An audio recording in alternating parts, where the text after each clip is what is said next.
Congratulations team India. আজকে অস্ট্রেলিয়ার বিপক্ষে 5 উইকেটে বিশাল ব্যবধানে কিন্তু জয় পেয়েছে টিম ইন্ডিয়া। তো প্রথমেই বলতে চাই অস্ট্রেলিয়ার ব্যাটিং লাইন আপের কথা। অস্ট্রেলিয়ার ব্যাটিং লাইন আপ অনেক ভালো করেছে। শুরুর দিকে যারা ছিল তারা রান পায়নি, আর্শদীপ সিং ভালো বোলিং করেছে সেজন্য।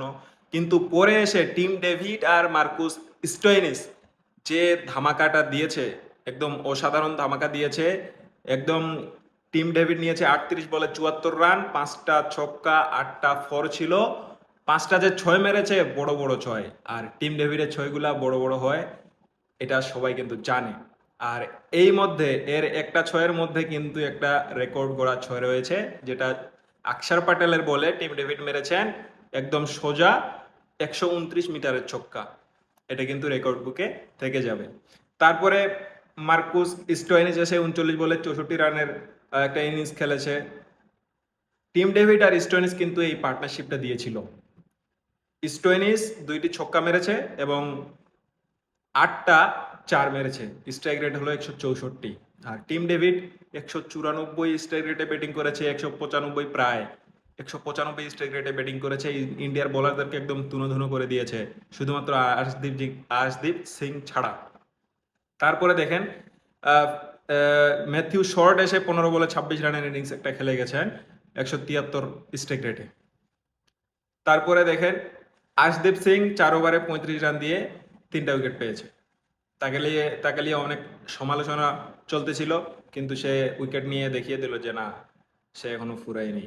বুমরা 4 ওভারে 26 রান, উইকেট পায়নি। বরুণ চক্রবর্তী 4 ওভারে 33 রান দিয়ে 2টি উইকেট পেয়েছেন। আকসার প্যাটেল 4 ওভারে 35 রান দিয়েছেন, উইকেট পান নাই। শিবম দুবে আজকে অনেক খরচে ছিল, 3 ওভারে 43 রান দিয়েছেন, একটা উইকেট নিয়েছেন। অভিষেক শর্মা 1 ওভারে 13 রান দিয়েছেন। এই হলো 20 ওভার। 20 ওভারে অস্ট্রেলিয়া তুলেছিল 186 রান 6 উইকেটের বিনিময়ে। তারপরে জবাবে ইন্ডিয়া ব্যাটিং করতে নেমে অভিষেক শর্মা প্রতিদিনের মতো ভালো শুরু করে দিয়েছিলেন। 16 বলে 25 রান, 2টা ছক্কা 2টা ফোর এবং 156 স্ট্রাইক রেট। অনেক ভালো খেলেছিলেন। শুভমান গিলও ভালো শুরু করতে পেরেছিলেন, একটা পার্টনারশিপ দিতে পেরেছিল দুজনে। তারপরে এলো সূর্যকুমার যাদব, 11 বলে 24 রানে একটা ইনিংস খেলেছে, 2টা ছয় মেরেছিল, একদম দেখার মতো ছয়। সূর্যকুমারের শটগুলো কিন্তু দারুণ, দেখার মতো। তারপরে এলো তিলক ভার্মা, সে কিন্তু ম্যাচটাকে ধরে রেখেছিল। যখন উইকেট যাচ্ছিল, সূর্যকুমার আউট হয়ে গেল, তখন কিন্তু তিলক ভার্মা ম্যাচটাকে ধরে রেখেছিল। তারপর আকসার প্যাটেল 12 বলে 17, ওয়াশিংটন সুন্দর ম্যাচ উইনিং পারফরমেন্স ওয়াশিংটন সুন্দরের। 23 বলে 49 রান করেছেন এবং ম্যাচ জিতিয়ে মাঠ ছেড়েছেন তিনি। 4টা ছয় মেরেছেন এবং 3টা ফোর মেরেছেন। 213 স্ট্রাইক রেটে গোটা ম্যাচে, এমন স্ট্রাইক রেট কারণে 213 স্ট্রাইক রেট। সূর্যকুমার যাদব ছিল, কিন্তু সে বেশি রান করতে পারেনি। 218 স্ট্রাইক রেটে সে মাত্র 24 রান করেছে, কিন্তু ওয়াশিংটন সুন্দর ম্যাচ জিতিয়ে মাঠ ছেড়েছে। তারপর জিতেশ শর্মা আর ওয়াশিংটন সুন্দর দুজন মিলে ম্যাচ জিতিয়ে মাঠ ছেড়েছেন। জিতেশ শর্মা 13 বলে 22 রান করেছে 169 স্ট্রাইক রেটে।